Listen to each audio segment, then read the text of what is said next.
നമ്മുടെ ഗവൺമെൻറ് പുതിയതായിട്ട് പ്രഖ്യാപിച്ച മുഖ്യമന്ത്രിയുടെ സ്ത്രീ സുരക്ഷാ പദ്ധതി പ്രകാരം 1000 രൂപയുടെ പ്രതിമാസ പെൻഷൻ അതിലേക്ക് എങ്ങനെ സ്വന്തമായിട്ട് മൊബൈൽ അല്ലെങ്കിൽ ലാപ്ടോപ്പ് ഉപയോഗിച്ചിട്ട് അപേക്ഷിക്കാൻ നോക്കാം.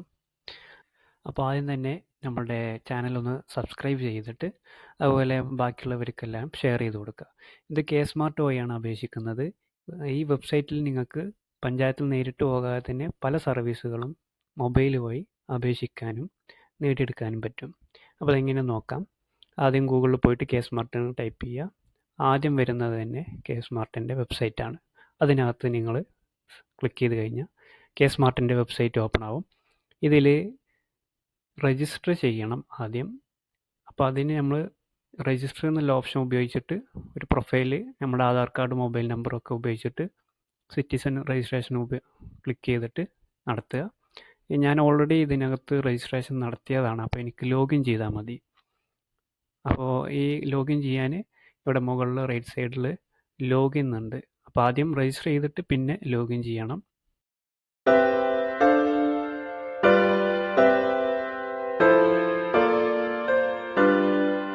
ഇതിനകത്ത് ലോഗിൻ എന്നുള്ള ബട്ടൺ ഉണ്ട് മുകളിൽ.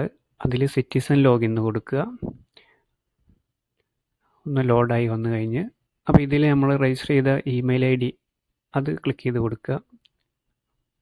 അപ്പോൾ നമുക്കൊരു OTP വരും. ആ OTP ഇവിടെ എൻ്റർ ചെയ്ത് കഴിഞ്ഞാൽ ലോഗിൻ എന്ന് കൊടുക്കുക.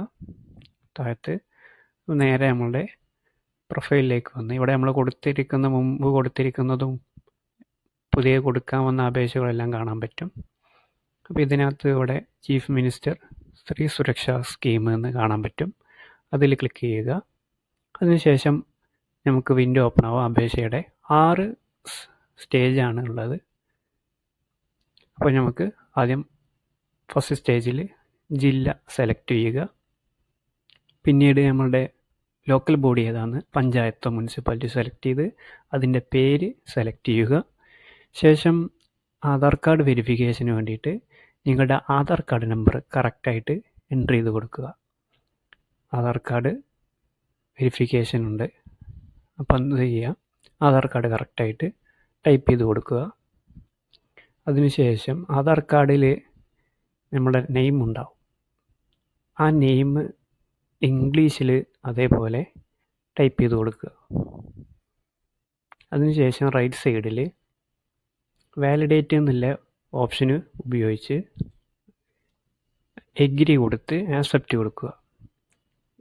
അതിനുശേഷം ഇത് സ്വന്തമായിട്ട് ഇത്രയും ഡാറ്റാബേസിൽ നിന്ന് വെരിഫൈ ചെയ്തിട്ട് ഓക്കെ ആണെങ്കിൽ നമ്മുടെ ആധാർ വെരിഫൈ എന്നുള്ള ടിക്കും അതുപോലെ വെരിഫൈഡ് വാലിഡേറ്റഡ് ആയി എന്നുള്ളത് കാണിക്കാൻ പറ്റും.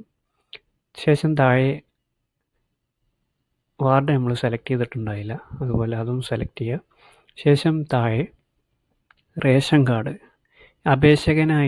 അപേക്ഷകയായിട്ടുള്ള ആൾ അവരുടെ പേരിലുണ്ടാവും റേഷൻ കാർഡ്. ആ റേഷൻ കാർഡിൻ്റെ പേര് മുകളിൽ നമ്മുടെ റേഷൻ കാർഡ് നമ്പർ ഉണ്ടാവും. അത് ടൈപ്പ് ചെയ്തിട്ട് ഇവിടെ റൈറ്റ് സൈഡ് ക്ലിക്ക് ചെയ്ത്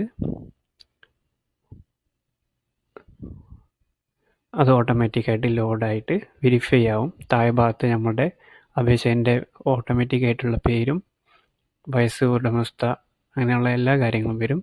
പിന്നെ അതിനുശേഷം താഴെ പ്രൊസീഡ് കൊടുത്തു കഴിഞ്ഞാൽ നേരെ അടുത്ത സ്റ്റേജിലേക്ക് വന്ന് നമ്മൾ ആപ്ലിക്കേഷൻ നെയിം ആൻഡ് ഡീറ്റെയിൽസ് കൊടുക്കുന്ന ഭാഗത്ത് നമ്മളുടെ പേര്, ബർത്ത് ഡേറ്റ്, അതുപോലെ ഭർത്താവിൻ്റെ പേര് അത് ഇംഗ്ലീഷിലും മലയാളത്തിലും കറക്റ്റായിട്ട് ടൈപ്പ് ചെയ്ത് കൊടുക്കുക.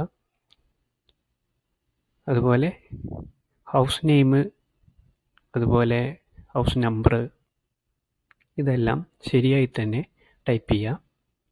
മലയാളത്തിലും ടൈപ്പ് ചെയ്യേണ്ട ആവശ്യമുണ്ട്. ഈ ലോക്കൽ പ്ലേസ് നിങ്ങളുടെ വാർഡ് നമ്പർ ആയാലും കുഴപ്പമില്ല.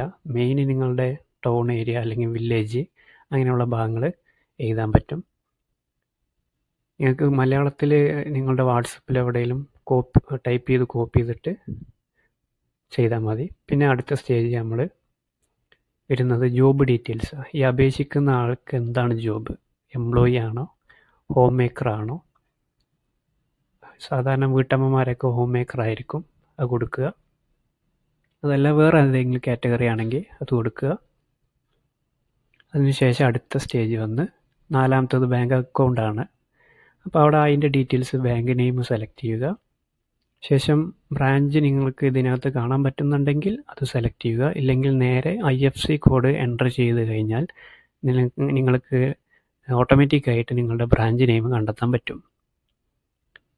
IFSC കോഡ് പാസ്ബുക്കിൽ ഉണ്ടായിരിക്കുന്നതാണ്. ബാങ്ക് പാസ്ബുക്കിൽ അക്കൗണ്ട് നമ്പർ, നിങ്ങളുടെ ബാങ്ക് അക്കൗണ്ട് നമ്പർ അത് നിങ്ങളുടെ ബാങ്ക് പാസ്ബുക്കിലുണ്ട്.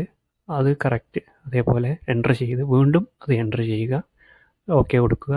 പിന്നുള്ളത് അപ്ലോഡ് ചെയ്യേണ്ട ഓപ്ഷൻസാണ്. ഡോക്യുമെൻറ്റ്സ്, ഈ ഏജ് തെളിയിക്കുന്നതിനുള്ള ഡോക്യുമെൻറ്റ്സ് ഇതിലേതാണെന്ന് സെലക്ട് ചെയ്യുക.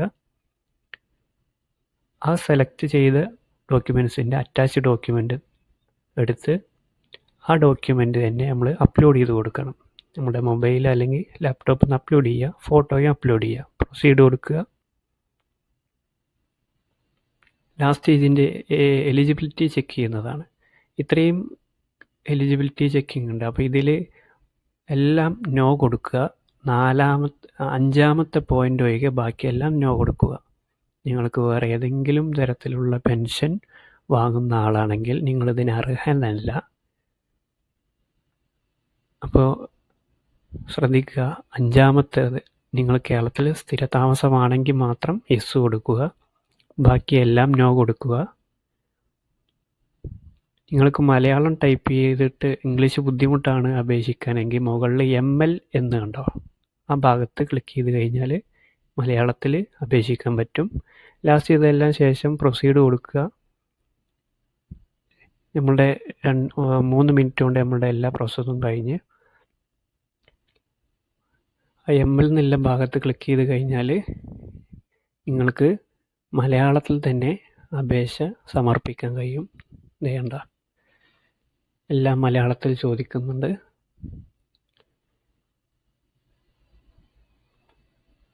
മലയാളത്തിൽ ടൈപ്പ് ചെയ്യാൻ ബുദ്ധിമുട്ടുണ്ടെങ്കിൽ വാട്സപ്പിൽ കീബോർഡ് ഉപയോഗിച്ചിട്ട് കോപ്പി പേസ്റ്റ് ചെയ്യാൻ പറ്റും. അതുപോലെ പിന്നെ നമ്മുടെ പ്രൊഫൈലിലേക്ക് വന്നു കഴിഞ്ഞതാണ് നമ്മുടെ പ്രൊഫൈൽ. ഇങ്ങനെയാണ് പ്രൊഫൈൽ. മൊബൈൽ നമ്പറും എല്ലാം വെച്ചിട്ട് നമ്മുടെ അപ്ലിക്കേഷൻ എല്ലാം നമുക്ക് ഇവിടുന്ന് കാണാൻ പറ്റും.